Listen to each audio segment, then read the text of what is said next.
My name is Amandine Roche, and I've been working with United Nations for the last 16 years, mainly in Afghanistan, in human rights, civic education, women empowerment. And my job was to explain to the population what is human rights, why you should be part of the peace process and the democratization.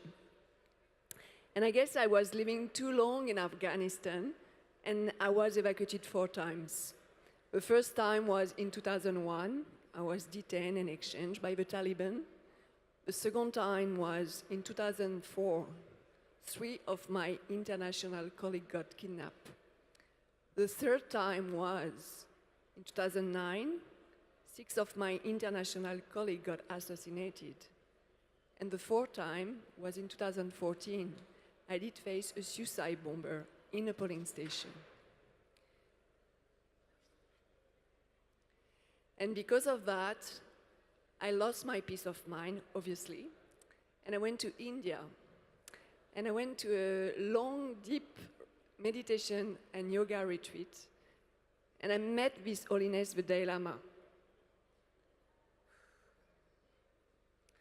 Sorry, it's very emotional. Despite all the healing I went through, I'm still, when I reconnect to the pain.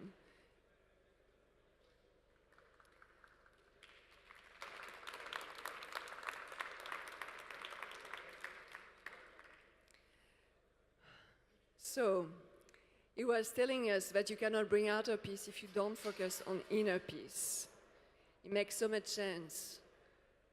I decided that it's time for me to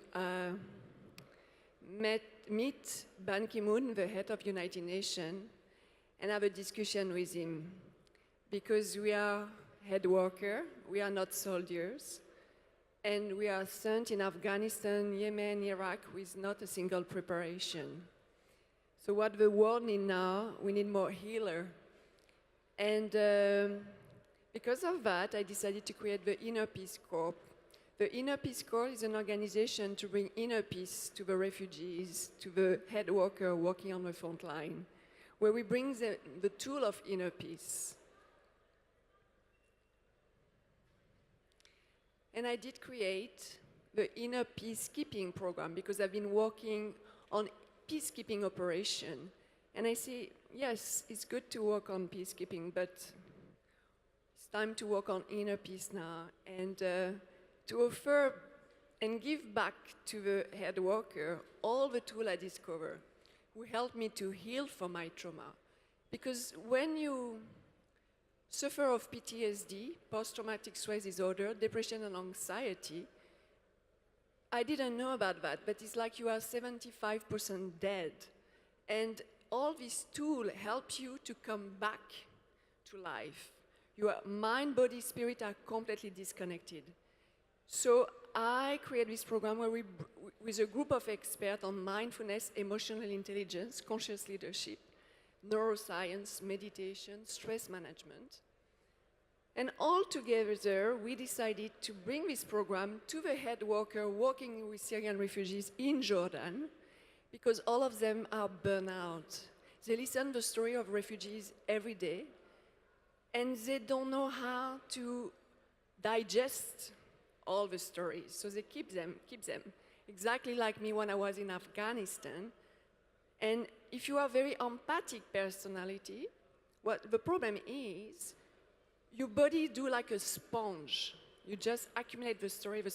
And when I came back from Afghanistan after a year and a half, I was like 3 months pregnant, and everybody say, "Oh, congratulations." I say, "Well, I'm not pregnant." I say, "What's wrong with you?" I say, "Well, I don't know, but like something is wrong."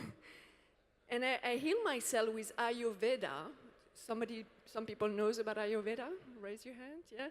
So it's like a very ancestral technique from India, it's massage. And the healer was telling me, you cannot go back to Afghanistan if you don't know how to protect yourself, because I can see this is bombing, this is assassination, this is kidnapping, death threat. And I say, how do I protect myself? So you have to learn meditation. So this is all this type of tool now that we offer to all the humanitarian working in Lebanon, working in Turkey, in Iraq, all of them working with Syrian refugees, Palestinian refugees, Iraqi refugees. And after 6 months, we sent a monitoring and evaluation team, and we came to the conclusion that when you practice for a month the 20 tools of inner peace, the PTSD decrease, the depression decrease, the anxiety decrease, the burnout decrease, and you are sleeping better, eating better, and you are more relaxed. So I say, okay, if it works for humanitarian, why not we do it for refugees? Because they are the most broken ones, they are the most vulnerable ones. So I went to Zatari camp in Jordan just to experiment with them the inner peacekeeping program. And it's true, what I discovered is like international community offers shelters, food, water, but mental health is really not the #1 priority for refugees. Because the donors consider that mental health is like a luxury for the Western world, like Europe or UK or US. But it should be the #1 priority. Because, okay, you give them comfort on the external world, but they are completely dead inside. And especially in France, we have so much refugees.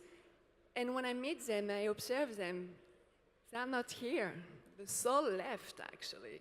It's too, and I know, because I went through that, it's so painful to come back in your body. So the cope mechanism, your soul get out of you. So you are facing a ghost, actually, at the end. And so that's what the statistic I receive, yes, emotional disorder, epilepsy, depression, anxiety.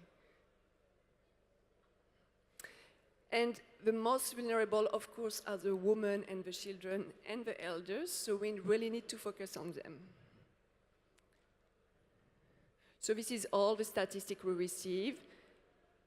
Mental health issues are caused by the fear, the worry, the grief, and they are mainly suffering on PTSD, depression and anxiety, psychotic disorders, and especially the kids. There is bedwetting, crying, they cannot eat properly, a lot of nightmare. And that's the statistic we receive. Distress, avoidance, hopelessness, loss of interest, anger, and fear, which completely increase among the refugee community. So, as I explained to you, when you suffer of PTSD, you are 75% dead. And the main problem, when you are suffering of PTSD, you cannot be here and now.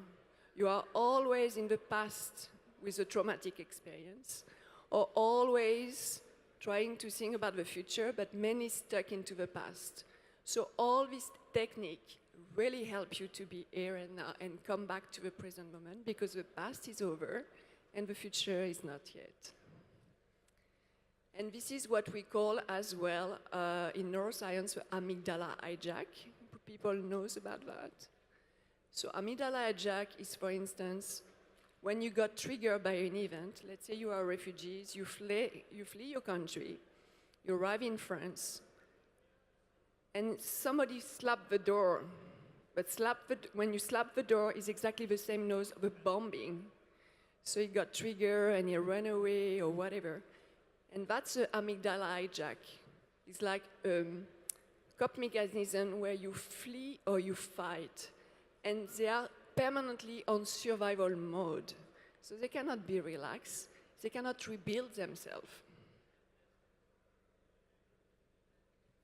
So with Inner Peace Corps, the vision is to really offer a real woman empowerment, because I do believe, I've been working with UN on a woman empowerment for so many years, but I came to the conclusion that a real woman empowerment starts by healing yourself.